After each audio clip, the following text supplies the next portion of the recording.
You are about to embark upon the great crusade toward which we have striven these many months. The eyes of the world are upon you. The hopes and prayers of liberty-loving people everywhere march with you.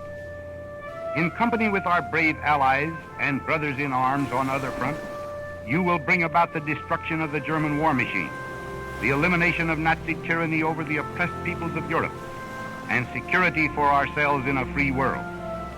Good luck, and let us all beseech the blessing of Almighty God upon this great and noble undertaking.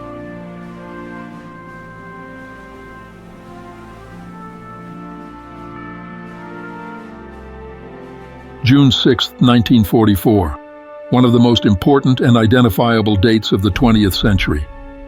It would mark a turning point in the European theater of World War II, the liberation of continental Europe from Nazi Germany. D-Day.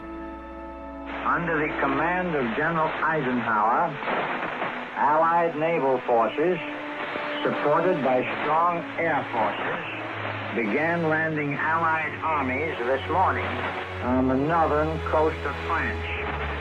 This ends the reading of Communiqué number 1 from Supreme Headquarters, Allied Expeditionary Force.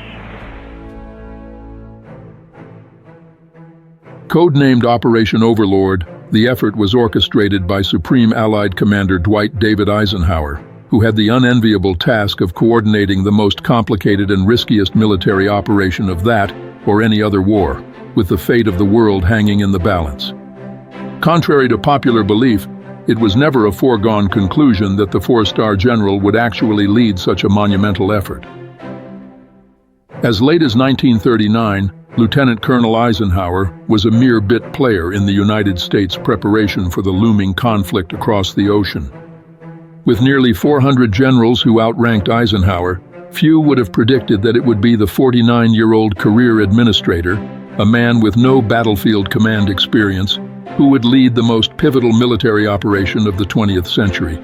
That is, except for George C. Marshall, the chairman of the Joint Chiefs of Staff, Franklin Roosevelt's most trusted military advisor, and Eisenhower's future mentor.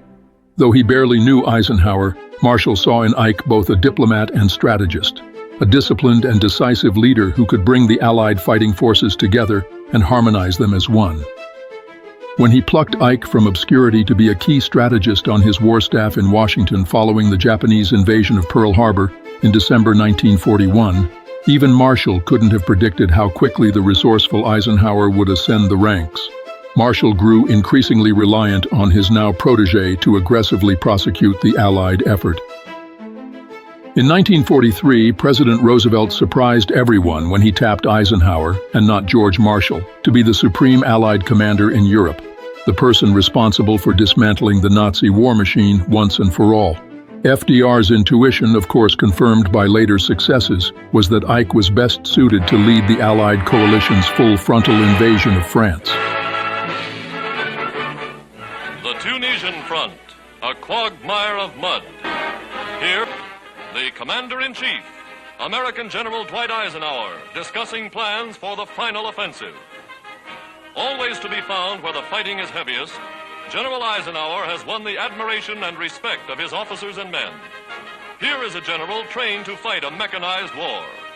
Already the wily Rommel has felt the power of his arms.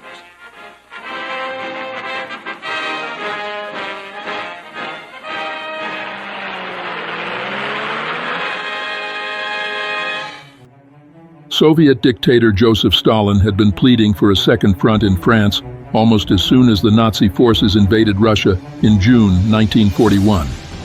With the Soviet forces exhausted, depleted, and on the verge of collapse from taking the brunt of the Nazi assault, they were desperate for an Allied landing across the English Channel to ease their load.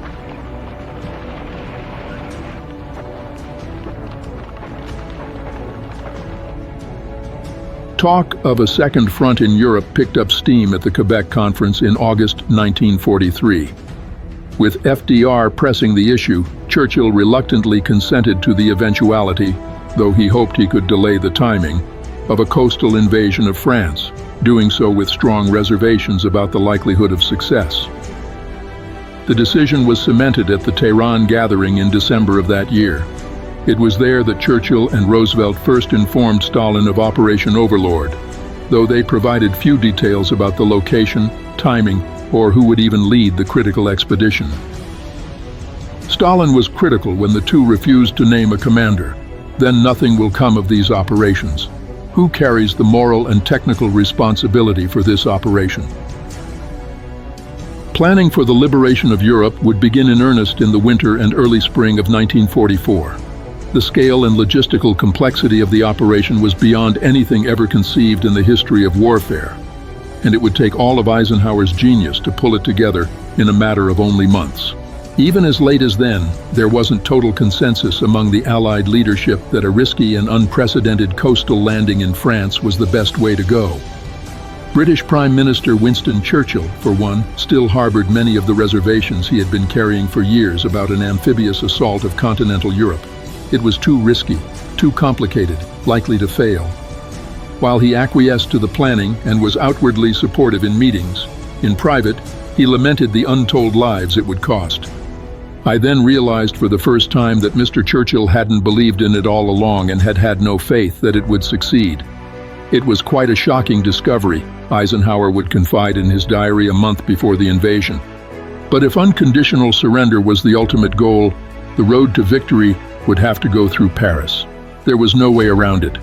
An operation this complex, this pivotal, this risky would have to be planned in total secrecy. The element of surprise, when and where, was the only real advantage the Allies had. The entrenched and fortified Nazis, dug in and resolute, held most of the cards, which meant the Allies only had one shot at executing an audacious beach landing in France.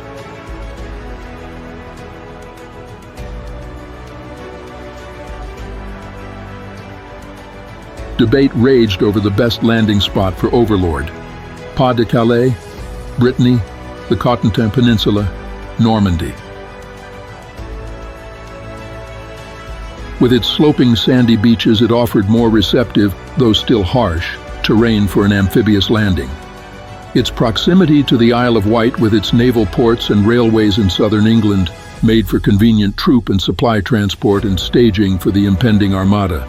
But perhaps most importantly, the Allied leadership believed Normandy would catch the German high command off guard.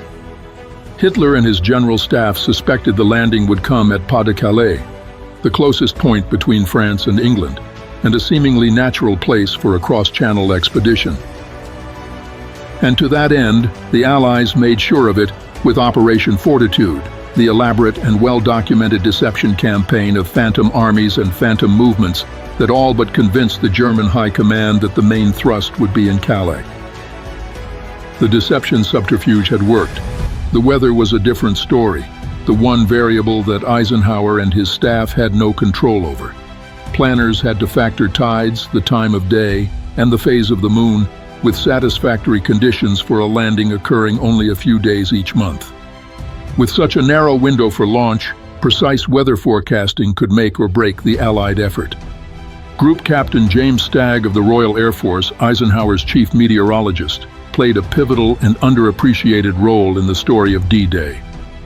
Ike had chosen June 5th, the first opportunity in a narrow 3-day go window, but reluctantly postponed only hours before giving the order on the counsel of Stagg, who believed severe weather was barreling toward the Channel, though his American counterparts disagreed. Stagg's prescient call averted catastrophe, and when he saw a brief respite the following day, Eisenhower pounced, giving the order to launch the Armada across the English Channel. And with that, the liberation of Europe had begun. Historians have forever debated if the person makes the moment or the moment makes the person. It's a tautology more than a question, one without an answer. But it's hard to argue against Dwight Eisenhower being fitted for the times. Marshall plucked him from obscurity. Roosevelt put his faith in him. His men trusted him, and Ike reciprocated in kind. Late in the evening of June 5th, after he had given the final order to proceed, Eisenhower hastily scribbled a note. Our landings in the Cherbourg-Havre area have failed to gain a satisfactory foothold, and I have withdrawn the troops. My decision to attack at this time and place was based on the best information available. The troops, the air, and the Navy did all that bravery and devotion to duty could do. If any blame or fault attaches to the attempt, it is mine alone." He put the note in his wallet, never to be used.